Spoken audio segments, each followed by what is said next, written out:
start to you. Hello, everybody. Chris Luke here. This is take two here because I botched the intro. Today we have a special guest here. We have Chad Shirk here, Saucon Valley wrestling coach. Started coaching, I think, maybe one of my last years when I was in high school. So I've known Coach here for a while.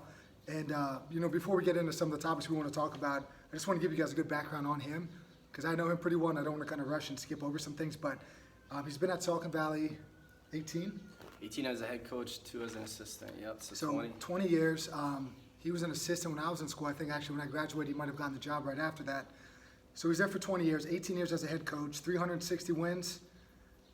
His team this year got over the hump finally. You guys brought home the state team title. It was your second appearance in the state finals. Correct. Yeah. Won Coach of the Year locally. St. Luke's, I saw that award. Yeah. It just got held out. Team of the Year. Yep. All awesome stuff. When you started this stuff now, if we go back in time, 24 years old, right? Is that when you started coaching at Saucon Valley? When I got the head coaching job, yep. So back in the day, you get the head coaching job. Did you ever envision 360 plus wins and counting? State championships and all that stuff? No, for the wins, never. That was never part of my goal. The goal was all about trying to build a program and doing the right things, and of course getting the coaching. We were probably in the middle of the pack or down at the bottom of District 11 in the state, and you always we want to get there. And we always set goals to compete for a district title. Then we get there and we're we got to win a district title. And then the same thing with states. And it's one of those things that it took tons of time and years to put into it. But I think any coach that's doing it is that ultimate prize is that state championship. So in terms of becoming a coach, then your background, wrestling, high school, college, all that. You grew up in a house where your father was a coach growing up? Yeah. So you and your brother kind of wrestling all the way over the years? Yeah, he was our coach. He followed us. He's the one that got us into the sport, took us to the tournaments, introduced us to freestyle and Greco. I saw him every single day. Yeah. Sometimes I was good, sometimes I was bad, but it became a lifestyle. Yeah. It's kind of one of those things that you just can't get away from. Now going to tournaments every weekend and all that when you're young, is that kind of part of your childhood? Because I see pictures of some of you guys, the coaches, and their kids are, hanging on some of the high school kids' shoulders and doing some stuff like that. Yeah. Did you have a childhood that was kind of like that, where you were going to wrestling tournaments? And yeah, we traveled. I think we grew up in Central PA, so I think it's a little bit different than it is down here. But I'm watching that cat. I'm sorry, no, you're good. But you still want me to answer this question, right? Yeah.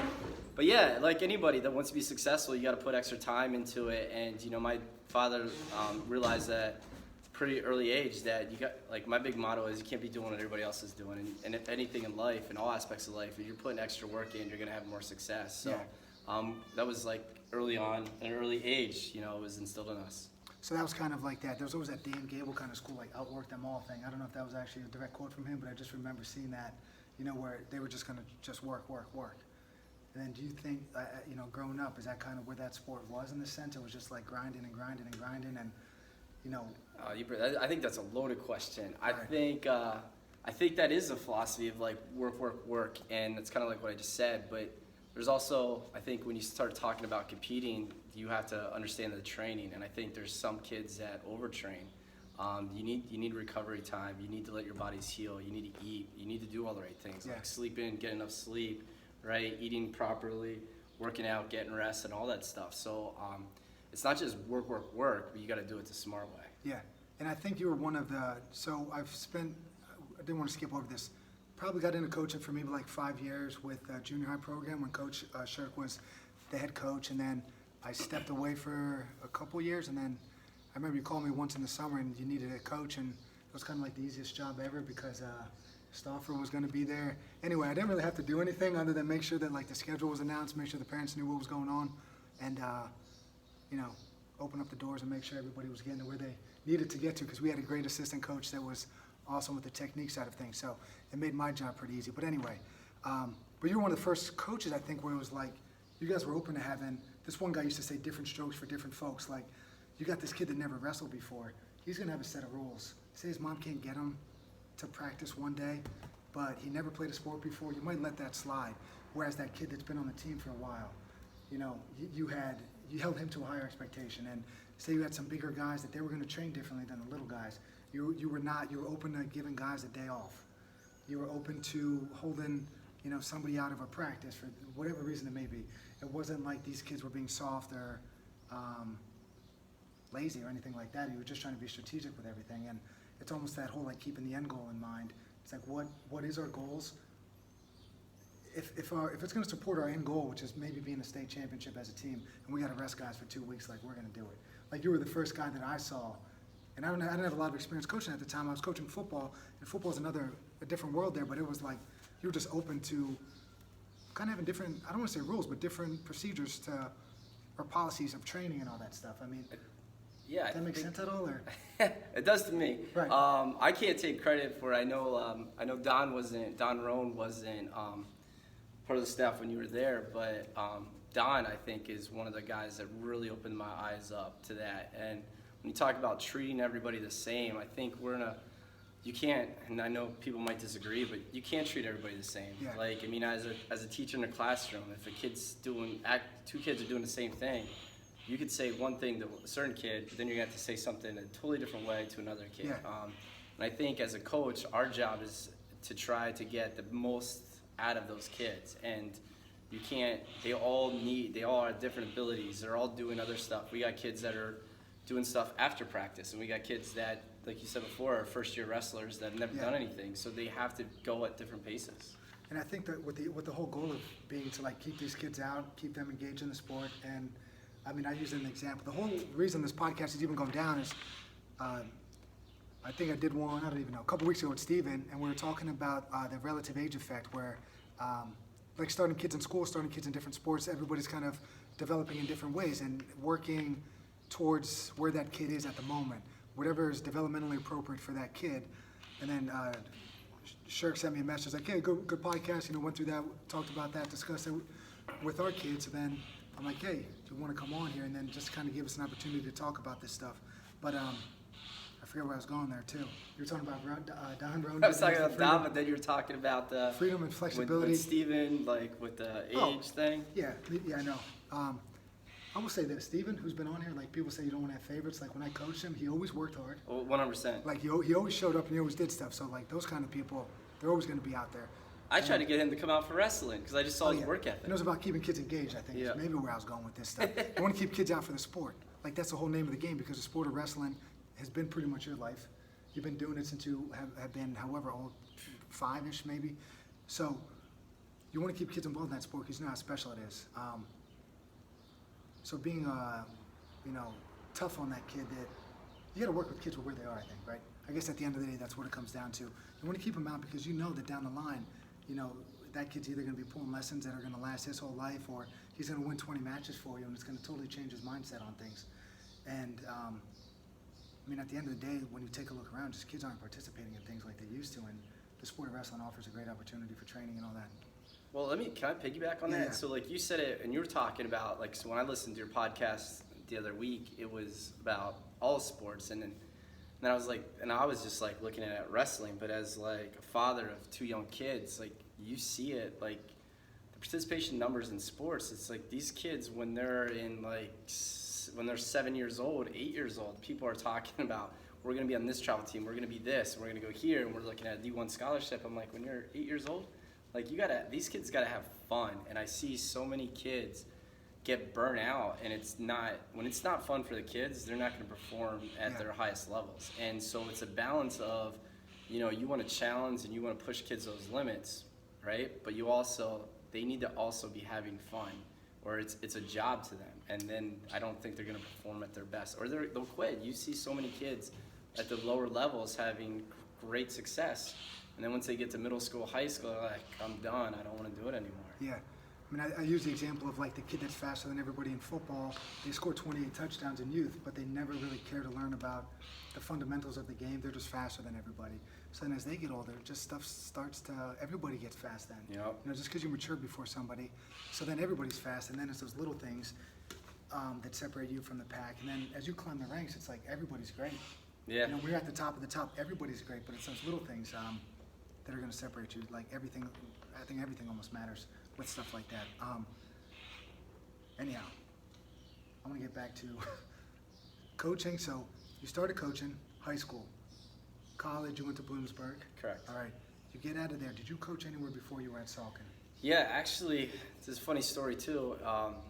I actually hated wrestling towards the latter part, not latter part, but like when I was finishing up college, it was something that I think I just got burned out. Yeah. I struggled with it. I took some time off, and had nothing to do with the sport. And I was student teaching at Warrior Run High School, and my cooperating teacher was the wrestling coach, and he's like, hey, and I mean, I give this guy all the credit in the world, and he's like, you wanna coach with me? And I'm like, no.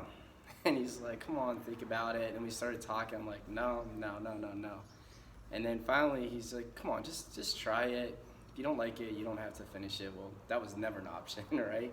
But then as soon as I strapped those shoes laces back on and got into that wrestling room, I just fell back in love with it. And then all the things that I just like, oh my goodness, the impact that you can have on kids' lives, and then just brought the joy back in. And I never realized, how much, like if I didn't have that opportunity, where would I be at right now? Yeah, that's weird, right? I mean, you think about too, when like kids that you work with, there's always this crossroads point, right? Where it's like, they choose like, maybe I'll hang out with this crowd or that crowd, and whatever that path is gonna take them one way, the other path might take them another way. If you didn't do that, if that guy wasn't in your life, it's like, man. I know. Coach Smythe. Yeah. We were in high school. Talk about some of the responsibilities then as a head coach compared to like those days as an assistant. Like, you're both coaching wrestling, right? But they're two different worlds, I feel like. Yeah, I think if you talk to most head coaches, I won't say any names, but Don Rohn says it best. Like, I've already told him, I'm like, hey, you can have my job if you want. He's like, I got the best job in the world. And I think, especially in high school sports today, it's not coaching. I said that to, my wife so many times where I'm up late at night. You're doing fundraisers, like you're doing the parent communication, the merchandising orders, all that stuff. You're dealing with discipline, keeping kids' grades, trying to help. So there's so much more to being a head coach than actually just walking into practice and coaching. It's like you said before, like planning, organizing. We got to Beast of the East this year, and I realized I forgot what hotel I made the reservations for. I spent 3 hours. I had no confirmation stuff. It just drove me crazy. But there's so much more to being a head coach than just like showing technique and running a practice. So, I'll say this, that way you don't have to, but like, it's the reason that you guys are who you are in a certain sense, because I remember too, when I first started coaching, you guys, like, you got a booster club and you got a wrestling club, and you guys started raising money, and I don't remember the exact numbers, but it went from like, down low to like up here real quick. So you got to raise money for the organization, and like, where did that money go? Went back into the kids' development. You would whatever, pay half for entry fees. I don't remember exactly what was going on. We did all that. But they'd raise all this money. They would, pump it up, throw that money back into developing the kids, and then you just keep repeating this process over again. Managing all of the other stuff. Like, people don't want to do that necessarily. I think it's why we were talking about before we came on, there's a high turnover in coaching, and it's like all these little stuff here that I think that people, they just think they want to go there and coach and life's going to be great. But yeah, parent complaints, you got kids not passing their classes, kids getting in trouble, not showing up for school on the day of the match maybe. I don't know what else. Yeah, you probably have a longer list than I do. But so managing that, the assistant coach, what's their life like? They just get to show up, do some technique work? And so if I sounded any way disrespectful to assistant coaches, that's not it. I think I can only speak on like our program and like what we do. Yeah. I think we're kind of like unique in the fact that I feel blessed. Like Don Rohn, 2-time state champ, national champ. He could be in every Hall of Fame, and he denies it because he doesn't care about accolades. Like it's crazy. He's incredible. And then you got Tommy Rohn and Jason Grimm just at our high school staff. But I think one of our things is it's not a dictatorship, right? I feel like anything with an organization is the more you empower your coaches or your staff, and the more they feel part of something, the more they're gonna want to work, right? Yeah. The harder they're gonna work. Everyone wants to succeed.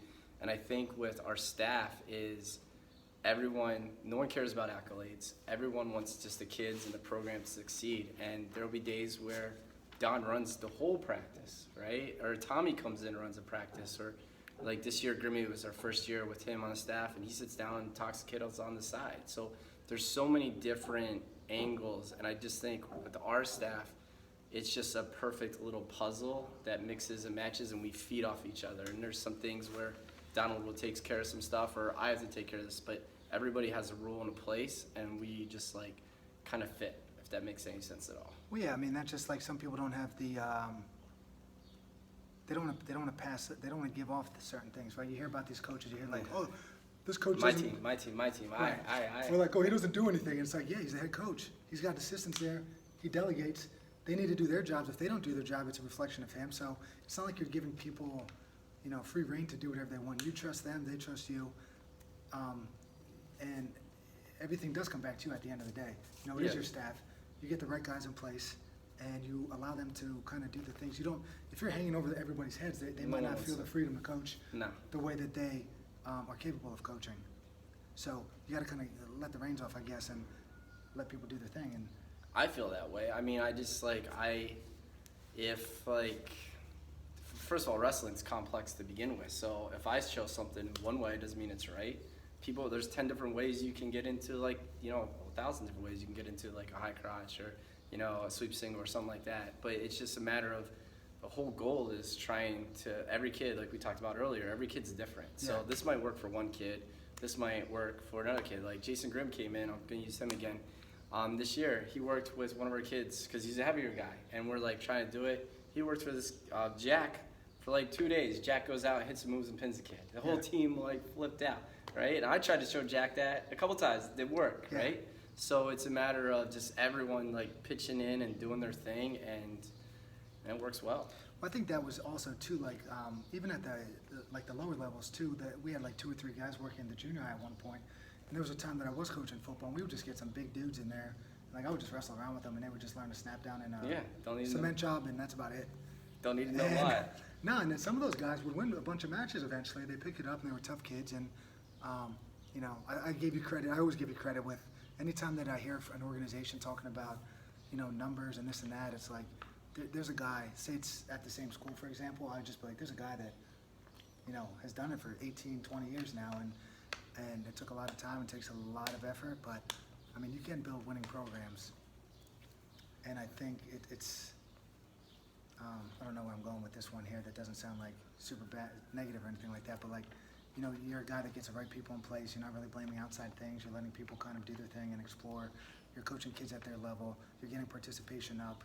You're just trying to get kids to get a little bit better, every week. And, if they do that for 4 years, you're going to have a championship contending team. Hopefully. Yeah. So. But I think what you're talking about that is like, you're talking about the accolades, and I hate talking about like personal accolades, but and I get all the praise, but it's our organization. Like we have, like you said before, the right people in place. Like Dave Spurk's been our wrestling club president for years, and he's a great businessman. He has a place in Hellertown, supports all the local youth sports and everything like that. But he understands like how things go. So like I'll call him up and ask him questions about what about this, and then we talk to the youth programs. And so like our program is top to bottom. Yeah. And so a lot of our high school, junior high coaches can tell you 40, 50 kids on the elementary level because we're there, because that's why I feel like I love Saucon Valley, because it's a small little knit community, and I know everyone says about family. I truly think we are a family. Yeah. Like you got to watch out for each other. You got to trust. Like I go to soccer games and be like, hey, or like youth football. Your kid's athletic. Do they think about doing anything in the winter? Like and then they're like, oh, okay, well this guy's doing it, so let's try it. And trying to get those numbers up as well. But I kind of got maybe you off track, or I'm off track a little bit. But once it's a whole organization that makes everything tick. And if there's a missing piece somewhere, then you're gonna start drifting off to a path that you don't want to go to. You got to you don't really have a choice at a small school other than to like be a family-oriented individual in the sense of like the community part of it, because I don't think you're ever gonna, like, you don't want to be that individual that comes in and coaches and just ruffles some feathers and you got to play my sport only and all this other stuff, because then it's just so self-serving. And I think you need to be selfless as a coach and like kind of remove your ego side of things and understand there's 160 kids in the graduation class. Is Yeah. that where it's at? The kids are going to play multiple sports, and you have to be open to it. You have to find ways. I've seen it in the past.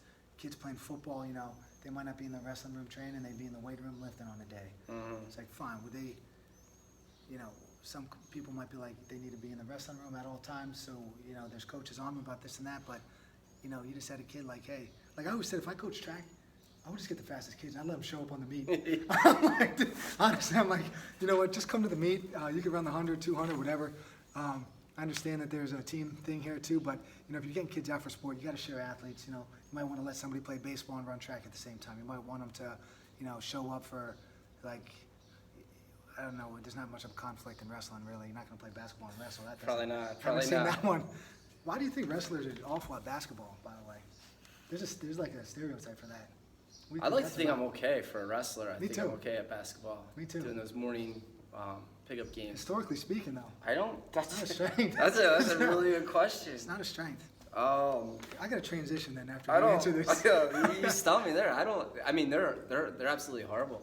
Like, it's actually embarrassing watching some of out of the I know. shoots. Like, they never. They throw it like this. I got a theory that T. like, Cock, Tom Cock. Yeah. What was it? State What runner-up is at his Saucon credentials? Valley. Yeah. Wrestled at Lehigh. Division I athlete. Round of 12, throws a basketball like this. It's embarrassing. Maybe that's why they say we're not athletic. I We don't did, know. well, that's what I want to go to now because the sport's different in my mind. We talked about that, the Dan Gable mentality that was like outwork them all, and they had those tough dudes from, middle part of the countries, like just grinding away. I think you see the sport now, and it's probably been over 5 years. You lose track of some of this stuff, but like the sport's athletic. Phew. You see watch NCAA tournament, and it's like, we have there's guys in there. You would see, a cartwheel or a backflip or their leg, being lifted they can do well full up over their head, splits. full splits, nothing. And just the power, like Jordan Burroughs when he was in college, just blasting everybody with double legs, stuff like Still that. blasting people. Yeah, and it's like, I think I saw him blast that Ben Askren off they did a fundraiser Yeah, in New York City. I mean, I think he blasted him literally off the mat. Like, it's an elevated mat, just freaking threw him off of there. So the state of the sport, you're from the middle of the state of Pennsylvania. Now, Pennsylvania, to some outsiders, is like hillbilly country. For some people think Pennsylvania is like, I don't even know, man. I'm like, I think it's a pretty great state. Let me just use this as an example. Marissa's from Long Island. Okay. Her family's like, dude, the town they live in, Hellertown has more offerings, I think, in this town. All they have is the water right next door. So it's not like this elaborate area, but they're like, you wouldn't believe where I got good food. Pennsylvania. Like, Jesus, what are you talking about? We got food. I don't know. Anyway. I think there's some, like where I grew up, Yeah. Central Pennsylvania, I feel like they're saying they're a bunch of hillbillies all the time. Central Pennsylvania might fit that mold a little bit of like that Iowa. Like, I feel like a lot of wrestling back in the day, the Midwest was like, Yeah. had a stronghold. Locally, Pennsylvania, I think for decades has been like a powerhouse. But as we talk about over the years now, we talk about you're growing up now in the sport, Central Pennsylvania, to like where the sport is now in terms of like, locally, state, national, college, whatever it may be, like ever evolving. The difference then to now, like anything. I think when you said about athletes, if you watch the kids competing now versus like nothing against the domination that kids had before, but I think what the kids are doing now at the ages that they're doing, it's incredible. When you talk about just like, the old Braun is like, I'm going to lift and be strong. Now you got kids doing full splits like nothing. You can lift my leg as high as you want.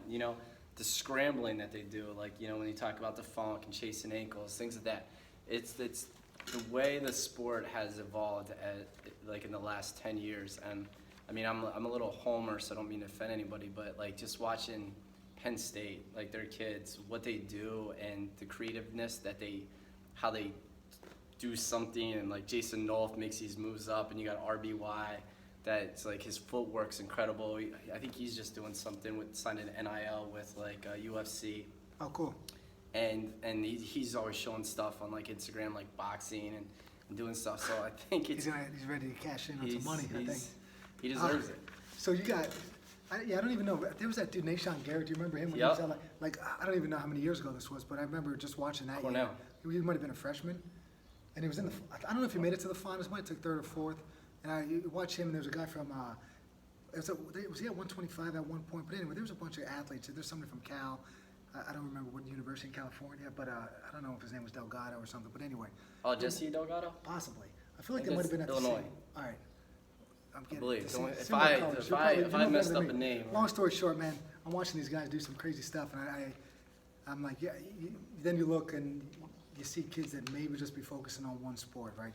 Like you're gonna wrestle, and I'm like, we're missing something here. I've coached some kids in the past. You watch them run and they can't run. Like they're literally look like the most unathletic kid ever. We talked about the basketball thing. And I'm like, we got a kid that just focused on wrestling the whole time, his entire life. And eventually, like we talked about, when you get up the ranks there, like you need to separate yourself. You need to have something, some athletic base, so the ability to be on one leg and, twist and turn and funk and all this throw guys, do whatever you got to do to get out of stuff. And I think, you miss out on that if you just kind of focus on that. You got to like build like a pyramid base almost, build the base wide, and then from there you can start to specialize. Sport of wrestling. What do you got? Where are we going there? What do you I'm asking? talking about we need to get kids athletic at a young age. 100%. The more athletic you are young, Yeah. the better opportunity you have Because you don't to even win know. these scramble situations. Yeah, but you don't. It's in all sports. Right. Like you were saying before. Like I think I talk to parents and they're like, my son's gonna do this. I'm like, how do you know your son's gonna like this? Or how do you know like me being a father, like Yeah, you're in the mix now. Your kids are older than my daughter, Yeah. so I'm not seeing it too much. So, you've got travel. my Is it son. travel soccer? Travel. Yep, he just all that tried stuff, out for right? a team. Right. So, I got a but gripe there, but I'm not going to air it right now. no, go ahead. I like it. But All right. hold I on, am let gonna me air tell the thing. You go, and then I'm coming back. So I'm like, as a dad, like part of me was like, I'm not gonna lie, you want him to wrestle, right? Because it's Yeah. something that's very big. But then when he started getting into it, he cried when I took him to wrestling. I'm like, maybe he doesn't want to wrestle. Yeah. And then it's one of those things. And then so like he's got to figure it out. But thankfully, he's not crying when he goes to practice anymore. But he also, he plays soccer, not football. I think he's gonna be like 5'2". You got wrestling on your wife's side of the family.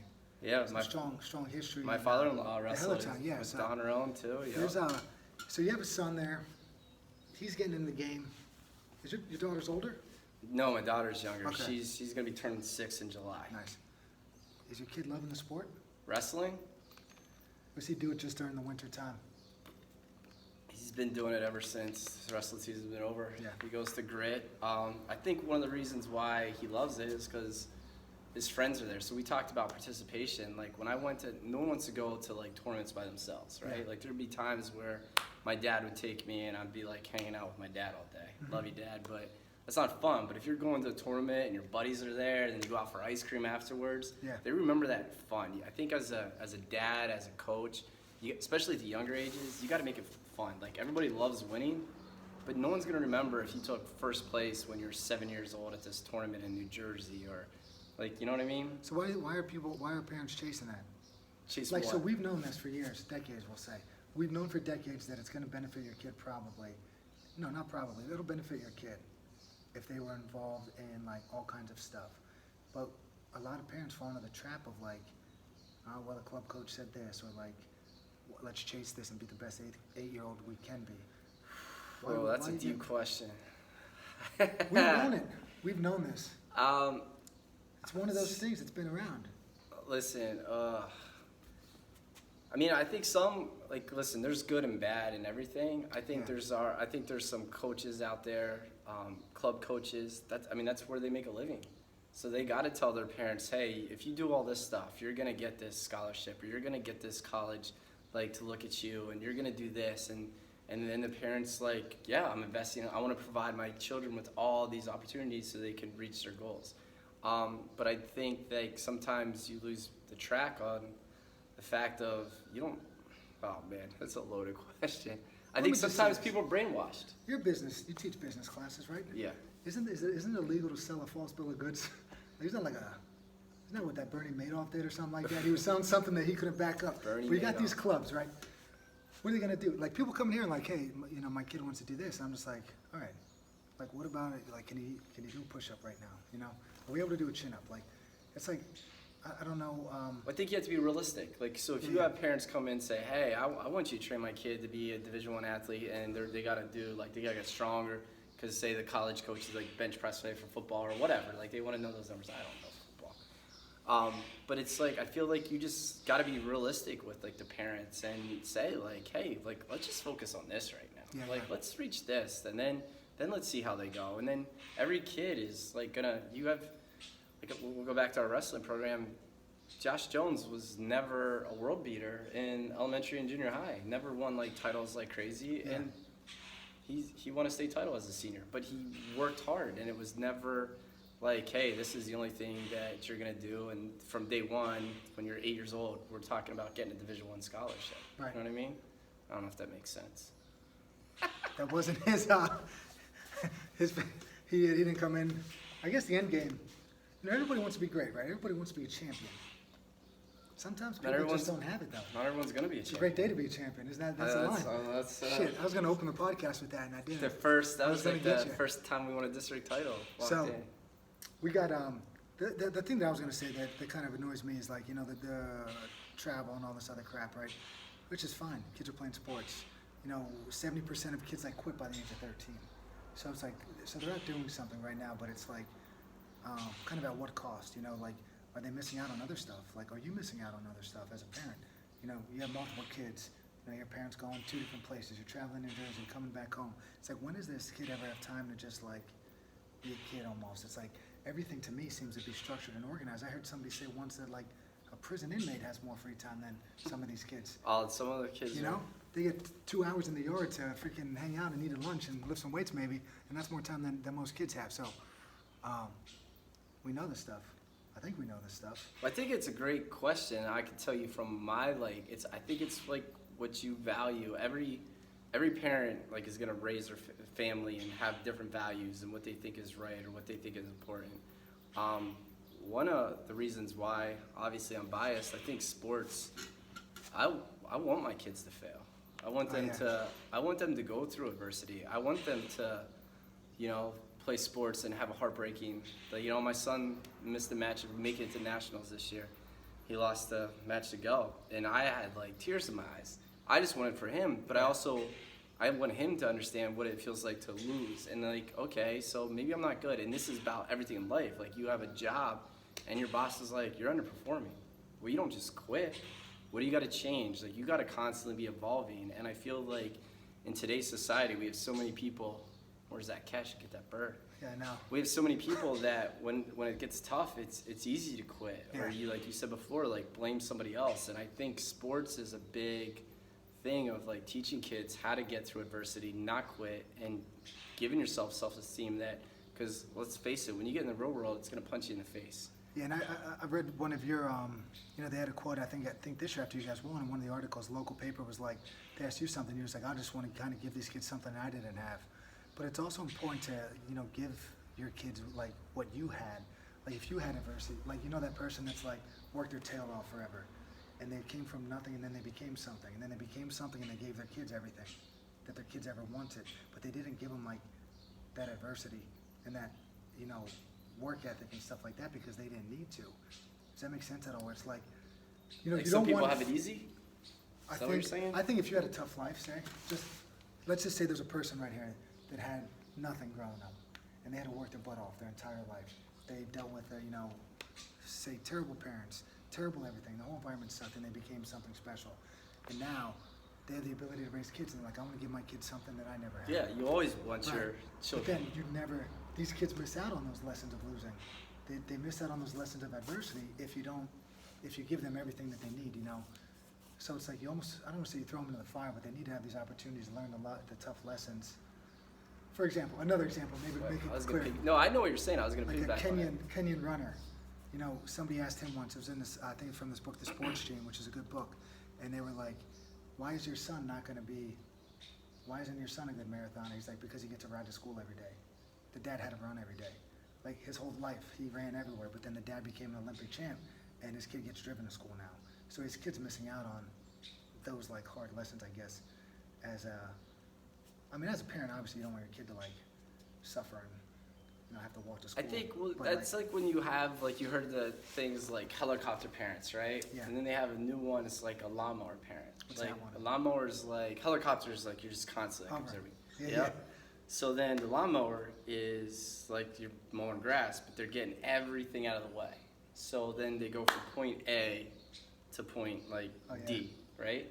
And so I feel that, and I don't have the greatest parenting advice, but I think this goes with, so it's not just sports, it's just like, as a teacher, like when I got, when the school called home and said like, hey, Chad did this today, I was afraid to Yeah. go home because it was, nothing I said was gonna fix the matter, right? But now I think today in society, well, this is not what my son said, or this isn't what my daughter said, this is what they said, you know what I mean? And I feel like there's not, it's okay. Like I tell kids all the time in school, like you're gonna fail. I fail every day. I'm not the best dad every day. I'm not the best husband, right? And you gotta constantly just learn, be willing to learn, be like, you know what? I messed up here. I can't let that happen again, right? Because the definition of insanity is doing the same thing over and over again, expecting different results. So, not just saying like my bad, but then actually not repeating the behavior again, I think would be the most, like the important part of it, where like, oh, my bad, but it's like, really, do you mean that? Like, you could say my bad, but are you gonna like take the steps necessary? Take accountability. Yeah, and like, all right, I'm not gonna let it happen again, or I'm gonna try like, to the best of my ability not to let it happen again. I mean, you talked about kids when you were growing up, but like, you've been coaching now for 20 years. Do people, you ever think about, or has anybody asked, like, how are the kids different from, 2004 to today? They're different. Yeah, Not saying anything bad about these kids. It's just different. It's different. It's how you talk to people. Like we said before, it's like how you handle situations. And like as a coach, like there's kids that when I first started coaching, like I said, yo, I'm sorry. Like I messed up. Like, you know what I mean? I should have handled this situation better. I should have talked to you this, or I should have took more time to do that. But I think kids this is like a broad question. I think you can expand so much. There's so much pressure on like social media, right? There's so many other outside influences that the kids are dealing with these days. When I was growing up, now I'm old, you didn't have cell phones, right? Yeah. You didn't have like instant, you're not following stats, you're not seeing what people are tweeting about you or making comments, or you don't see the rankings every single second posted and this and that. I think there's so much more outside pressure. They're so involved in like technology, like the phone, social media, things of that nature, that it's different. and they like, I think the focus then becomes that stuff, right? The motivation to do something might be for Recognition. approval from your peers, right? Like, this video did this video did that. And I think it leads kids to kind of be inauthentic, where they're chasing, what other people would make, what they think other people would like, as opposed to being like who they are. Yeah. And like doing what would make them happy, not like what other people, that would make other Like people keeping happy. up with the Joneses. Like Yeah. you gotta constantly be doing, this person's doing this, so I gotta be doing this. Yeah. Or this person's posting all these pictures, then I should be posting these pictures. Now, do you think too, like I remember I talked to, I was talking to Chunko about this once, about kids, like I heard somebody say that like, so this was based off of like this relative age thing, whether or not where your kid, if they're the young person in class, they might, be at a disadvantage in certain aspects. And it's been, whether it's leadership, good grades, whatever, like if you're 8 years old in 11 months compared to just being 8 years old, the 8-year kid with 11 months is gonna be much more mature, he might be more developed, might pick things up better, might be more comfortable raising his hand, speaking out, being a leader, and this thing kind of continues to grow and I guess compound over time. But kids now, you talked about being scared, getting in trouble at all. I walked home from school, hung out at home for a couple hours, Apparently, this is just one person's opinion, like kids aren't as mature, I don't know if it's emotionally mature or whatever. Like what we were doing, say at age 14, now kids are doing that at age 18. Like the maturity of something. So, almost with each generation, maybe you're going to college at 18, 30 years ago, you might be more mature. People were literally going to war, Yeah. not even 18 years old, 60 to 80 years ago. I guess more than like 80 years ago. But anyway, now you take a 16-year-old now and it's trouble, I would think, if they had to go fight some combat somewhere. But like kids, I think with each generation, maybe stuff gets pushed back a little bit later. Like you're gonna be 19 graduating high school. you might not be emotionally mature enough to go to college at 18. Any thoughts on that? I mean, I don't know. This is somebody's opinion. Basically, their year, let's just say year. I think The developmental process is like a year behind. I maybe think what it that's was. like classifying everybody as like in the same. I think It's generalizing for sure. yeah. I think this world's got, obviously we got some things that we got to take care of. But listen, there's great kids everywhere, right? Yeah, and too, like you said, kids are different now, but I they're think still it's working for you. Oh yeah, no, it's Like, not negative. I think it's yeah. also like us, because it's like now I'm starting to feel like I'm old, but it's like because you always hear like your parents, well, back in my day or when I did Yeah, this, yeah. and we're saying the same thing. Like it's our job as like teachers, coaches, to like understand like what these kids are going through now, and like yeah, they're totally different than what I think kids were 20 years ago. And I know pretty much when I was growing up, my dad's like, well, when I was your age. Yeah. So I think they kind of thought obviously the same thing about like our generation, right? Getting soft. Yeah, we're weak, we're soft. But I think it's one of those things that's like really taking a step back, because it's like, oh, these kids, I mentioned before social media. I just think we as the adults or people in those leadership positions need to understand they're not bad. They're different. They're different. Right? And We gotta work to them. We gotta understand. Yeah, we gotta relate. We gotta understand. Like we talked about, like communicating. The kids are like, I don't check my text messages. Like, why don't you Snapchat me? I'm like, Ain't happening. what's the crap Snapchat? Well, I know what it is. I don't know how it works. I don't know how it's different than text messages, but it's like little things like that. Or like, hey, I just called you. You're on your phone nonstop. Why don't you pick up your phone and call me back? I was playing this. I'm like, just pick the phone up, call me back. Yeah. Right? Now the phone's in your hand, bro. But I think it's like it's not bad. I just think it's they're changing, and it's like every generation before, you have to learn to adapt on like their social mental well-being, how they Yeah. communicate, right? Because before, like you say, no cell phones. Like people talk to each other. You saw kids playing in the parks and figuring out how to play games by themselves and like entertain themselves. Now they can communicate. They don't even have to leave the room, right? Yeah. So I think it's a matter of us trying to understand their world Yeah. better. Well, it's probably why that you've been able to coach too for a while and not like just having a mindset of ever evolving, just with all aspects. I mean, with the sport, with how to handle kids, you work with kids every day as a teacher. Like, I don't think you could probably teach the same way that You people can't. did 10 or 20 years ago. So you just got to figure out a way that works and, I guess connect and still get the most out of each kid, right? I mean, you're still getting productivity. You just won a state championship as a coach. You know, kids, they might be spending time on TikTok, but you know, when it's time to practice, you still get the most out of them, I think, right? Well, I tell you what, that's another, like, it's a good example. Like, I'm OCD. Like, I, like, so bad with, like, wrestling. Like, things have to be, like, perfect. And then Don Rome grew up different way, like, his mentality, everything. And I'm like, yo, they gotta be, he's like, listen, if that works for that kid, let him have at it. Yeah. Right? And if he goes and he's doing that and he's not ready to wrestle, that's on him. And they gotta figure it out. So like, yeah, it's one of those things where I always be like, structure, this is how they did it, but not every, like you said before, not every single kid is the same. So they all have their different quirks of what makes them ready to tick. And when you see, we're just gonna talk about coaching in general.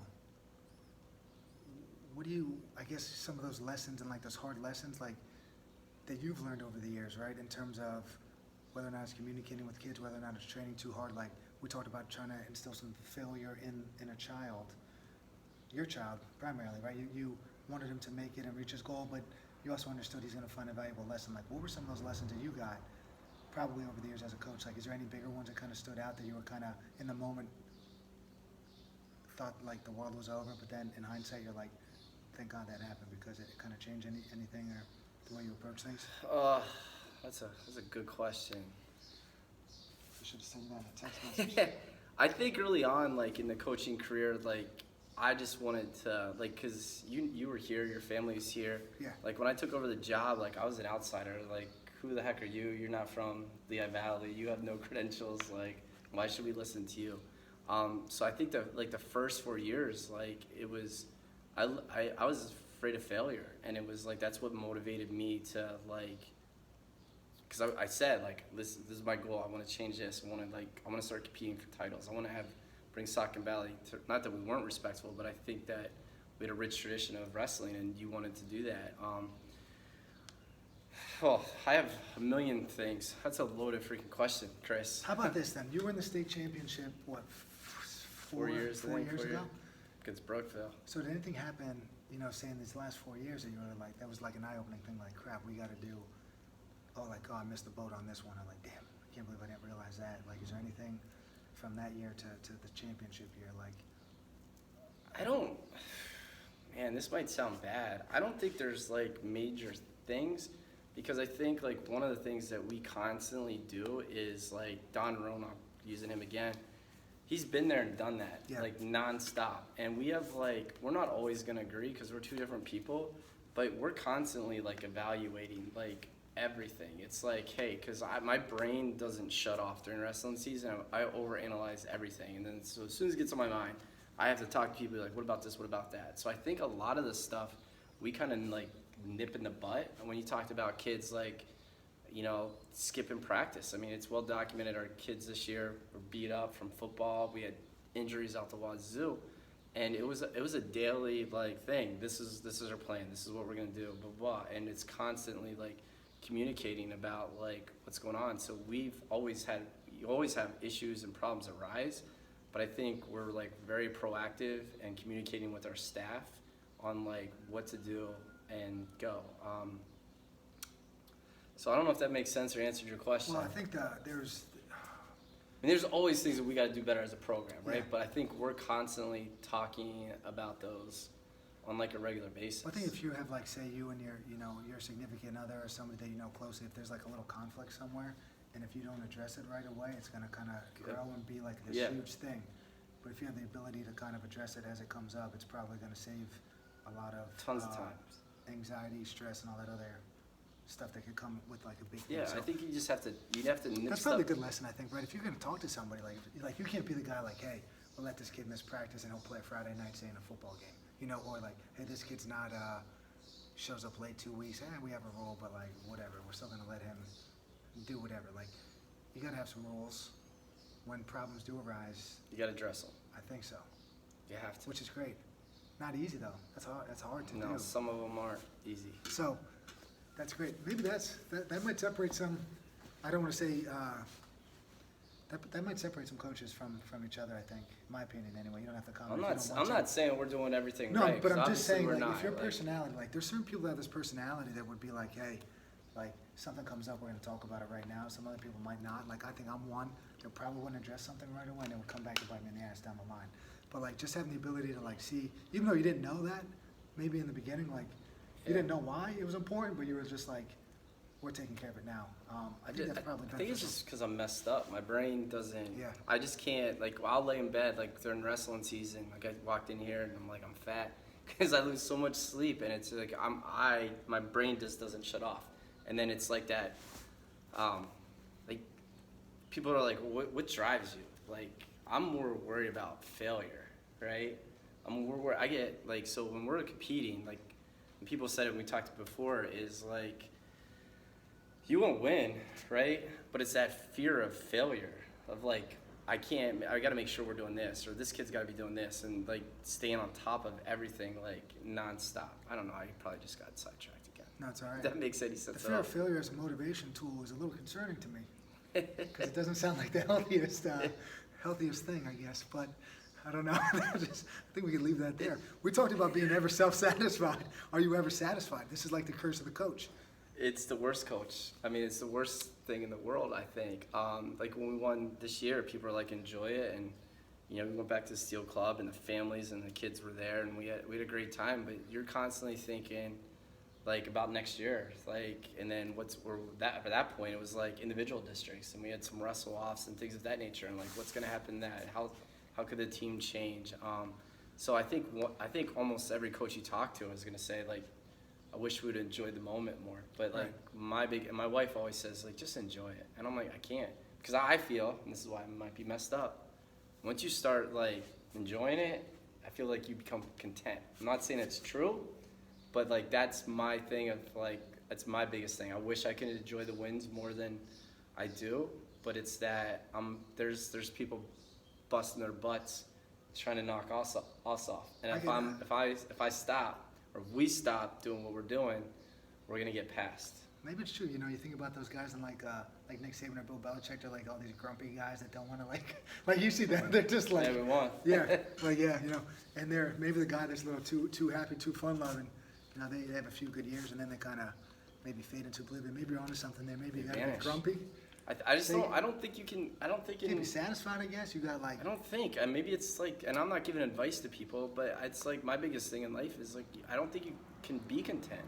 Because you're trying to, like, say financially, like, hey, I want my retirement. I'm not satisfied here. I want to try to get here. Or if you're like, your job performance or anything that you're doing in life is like, I don't know, that's just how my brain works. Like, so you're never going to be satisfied, and as long as you know that. Well, I think it's an internal drive, right? So it's like, I think it's like, like you're freaking, how do I say it? It's like, it's what motivates you. Like, I feel like if you wake up every single day and you don't have a purpose, right? You don't have something you're shooting for, what you want. And we do a goal lesson in class with the kids. It's like, if you're waking up and you don't have goals or you don't have things that you're striving for, what are you doing? I'm not saying that's a bad thing, but I'm constantly like, what can we do better? Like, you know, and we talked about before is my failures as a dad and a husband. Like, I lay in bed at night and be like, you know what? My kid did this. Probably should have handled the situation a little bit differently. Right. I don't know. That's just how my but brain need works. to be that way. Some people aren't like that. Some people wouldn't think about it, and that same mistake's going to happen over and over again. But anyhow, getting back to what drives you. You just want to get better every day. So with that mindset, you're always going to be working. You have to. Constant daily improvement. You have to. I also suffer with that. With like last year we had like 8 to 10 kids coming to some camps. This year I'm like averaging 15, we'll say, is the goal. And then I'm like still annoyed by it. Yeah, because you want to keep. Yeah, I'm just like, I need to remind you. Last year you wanted 8 to 10. This year at 15. Yeah, so you're calling me like messed up, but you're the same way. It's the same thing. Yeah, never satisfied. Dude, somebody would be like, hey, you just did that, and this would be my face. Like, yeah, I know. Like, cool. Next thing. To bring this thing full circle with adults, parents, kids, scholarships. I see it with kids. Hey, I want to get a scholarship, right? They get the scholarship, and now it's like, well, now what? Because their entire life they train to get the scholarship. And they're like, get the college, and like, I don't even know if I really like this sport. I don't know if I'm going to suffer through the, travel, practice, the course load, like all of that stuff, And you see, I've seen it enough where, kids just kind of get to college and they're like, all right, I guess I don't like this as much as I thought I would. And then they're at a university for maybe the wrong reasons and all that other stuff. So maybe the motivating force is just getting a little bit better every day in whatever you're doing. I think you just got to try to, whatever you, like, it's everyone's built differently. So, like, there's going to be people that can be, like, up here but never want to get there. So they're never going to reach it, right? But then there's kids that are, like, right here, but they're going to bust their butt to do everything to, like, get right there. I think it's just a matter of everything with sports, anything in life. Reach your full potential, or reach, like, you know what I mean? Yeah, be the best version of whatever you could be. That's probably the best way to put it. Even talking about the question from earlier, where like parents coming in and asking if their kid could do this, but it's like, let's just get your kid to be the best thing that he could be, or she. And that doesn't mean you're a failure, right? No. Like, so many kids have and wrestling. I know every coach says it's like the best sport. But wrestling is humbling, man. Like, you go out in front of a gym and you get your butt whooped in front of a whole gym. You have no one else to blame except for yourself, right? But it's those kids that it would have been easy for them to quit and be like, I'm not good at it. But I think it's those lessons, that kid that stuck it out for 4 or 6 years, stayed with the team, eventually earned a varsity spot. That kid's going to be more successful in life because they worked through it, right? Yeah. They knew they weren't a superstar. But they contributed to the team. They showed up to practice every day. They gave their full effort. And then they're going to do it in the classroom or their job that they get in the future. So if I was a parent, it was like, hey, Coach Shirk, my kid wants to wrestle. I never wrestled. Let's go. Tell me, sell me on the benefits of the sport. Like, what do you love the most about the sport? I think it's kind of what I said before is, like, I think other sports you can hide from, like, excuses. Like, you're on a football team, you can be like, the running back, if he didn't fumble that ball, you're right? You can blame other people. I think it's not a fun sport. Like, You get your butt whooped. Everybody does. And on a Dozens, in hundreds competition, of but times. also in practice on a Yeah. daily basis. And like I go like we'll go to the football games, you know, support the Saucon Valley team, and I'm like, look at this town, like everyone's coming to watch this, like this is great, like. And then I'm like, sometimes we come to wrestling matches, and I'm like, there's only like, you know, maybe 100 people here. Now we have incredible fans, so we got more than that. But some other schools you don't have that, right? Yeah. And it's just it's a tough sport where you're like, you don't have that success. There's always someone around the corner that's gonna whoop your butt, right? And it's easy. And then when you talk about like learning how to eat properly, right? I know there's big stigma about cutting weight and they can't eat and they're starving themselves. But it takes discipline to be like, you know what? Maybe I can't go have like 5 Frosties at Wendy's or go to the buffet. And that takes discipline, or like waking up at 6 o'clock in the morning and do extra training, like any other sport. But I don't know. I didn't give the greatest sales pitch there. What's a weight loss sport, or a not weight loss, a weight class sport? But I think that's changing. Like, I mean, we have some kids that are cutting weight, but if you look at most of our kids, they're all football players. Like they were all trying to gain weight this year, right? I think, I mean, every school does things differently, but I think that's like what people think about 20 years ago. Like when I was growing up, it was like get to the lowest weight possible. Now that's not necessarily the smartest thing in the world. No, probably wasn't then either. I wonder how that. It definitely Let's get these wasn't. kids dehydrated and incredibly as weak as they could possibly become, and then have them wrestle and compete there. That's what I did for 4 years. Yeah. So that's a great way to be miserable during the sport. But that was one of those like lessons. Like you Yeah. learn that, like, you know what I mean? I went to Well, practice. unfortunately, there was those awful lessons in like the mid to late '90s where those college guys died. It was my freshman year. It was like 90. I graduated high school in 97. So it was my freshman year. The NCAA changed those rules because that's when like creatine was big and you were cutting so much weight. Did they do night before weigh-ins? Yeah, so you would drop. I mean, we'd drop like 25 pounds in a week or something, right? So, but then you just get sucked out, and yeah, unfortunately, a couple people died Yeah. that year, and they changed the rules. And they're still trying to tinker with it. I don't know. Do they still do the weight loss plans and all that? Do you Yeah, they have to do a hydration test. You have to pass a hydration test first, and then they do body fat and do that stuff. So I think they put a lot of more rules in place to make it safe for kids. Yeah. Now, you got a kid. How old's Cole? Cole just turned 8. Have you coached him? Have I sat in the corner at a match? You probably At have the done open that. tournaments, the open tournaments I did. I dropped him off with Brian Israel at Grit. My biggest thing is Do you leave? my biggest thing is I want to be a dad first, right? So 7 years from now. Maybe 6 years, whatever it is. Young Cole Shirk's in the high school. Are you going to be coaching? it's a great question. You obviously don't have to answer that because I'm sure other people have asked you as well. No, And you I don't- tell you that's what, one you it's always Is it year to year? It's no, I mean I love coaching wrestling, but there's also a point where, you know, like you talked about before, is you know I sacrifice a lot. My family sacrifices a lot because we're gone a lot. So it's about my number one job is to be a dad, and I need to be there for my family. And I've missed some stuff with my son, my daughter's gonna be getting this stuff, but you're never gonna get that time lost with your kids. But I also want to be a role model for my son as well. And if he likes that sport, I want to be part of the program that he has something to look up to and stuff like that. If I'm still coaching wrestling when he's in high school, It's not that far away, man. I think that would be a conversation that I'd have to have with my son. And if say I was still coaching, he's like, Dad, I don't want you coaching. I have a hard time thinking a kid would say that to their father. Do you think? I don't know. It's just I know, like, I love my dad, but like I came home from practice, like I left practice with him, and then the car ride home was wrestling. Coach. Like, and, Coach and not dad, I guess. Yeah, and so you gotta, and maybe I'm too light on my son at times. I don't have a perfect answer, but It's probably better to be light than hard, I think. I don't know what the right answer is. I want to be a dad. I want my kid to hug me. I want him to love me. I don't want him to think that I love him less because he doesn't do well in a sport, or obviously I want him to succeed, but I want to be a dad. If that makes any sense at all. No, it does. It's a good way to get around the answer. Yeah. Whether or not you're going to be coaching. Anyway, man, probably wrap this thing up. What do you think? Sounds good. Okay. I'm looking over my list of things to talk about.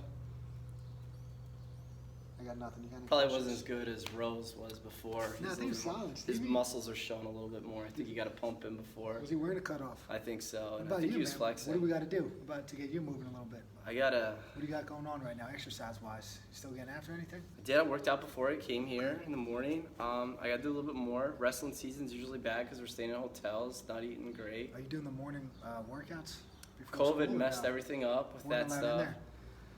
Well, it was, yeah, because then they're like with mask and then separation Yeah. and stuff like that. Plus, then school starts a little bit earlier. We start in the classroom at, I got to be there at 7:15. So then you're asking kids, and then it's about we talked about sleep, right? So a lot more of our kids are doing extra stuff after practice, like because we don't practice for 2-3 hours Yeah. a day. So some of those are going and they're getting lifting sessions in or getting on the trail and running and doing some stuff on their own. So I think that was too, like, we kind of brought it up a little bit like that, but you guys have always, like, I do remember 50-minute practice and get the heck out of there.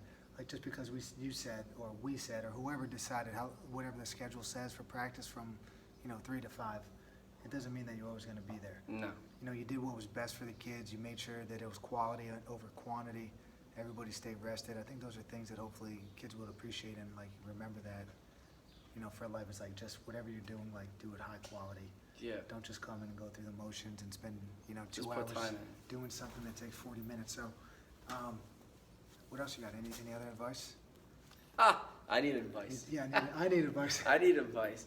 I think What just do you with got? sports, I think one of the things I see, because I'm not that dad that's yelling on the sidelines, I think parents sometimes just need to take a step back. Yeah. And it's like, that's their kid's moment to shine, right? I said 7 out of 10 kids quit. The number one reason is adults. It's either a coach or a parent that leads Yeah. kids to quit. So, you don't want to be that person. I think everyone's family's dynamics is different, right? So it's no way for me to judge. It's just, I see it, and when I talk to athletes, like I have kids that I've coached over the years, like I can't even stand my dad, or because they just feel like pressure, like they feel like their relationship is based on success. Yeah. And that's what's like scary, and that's why I think kids quit or get involved in other stuff or start hanging out with people they shouldn't, because they just want to get away.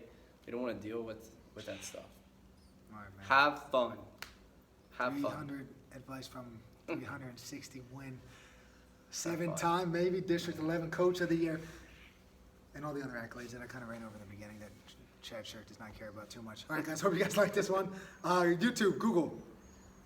Where else are we on? Apple, all that other stuff. When you watch it, would you watch it on YouTube or do you watch it on, or you listen to it, the audio? I watched watch it. a It was YouTube like video? on YouTube, Cool, because it was on Facebook. And Clicked it, good. I'll Clicked be it. sure to share this one. All right, guys, thanks everybody. See ya. See ya.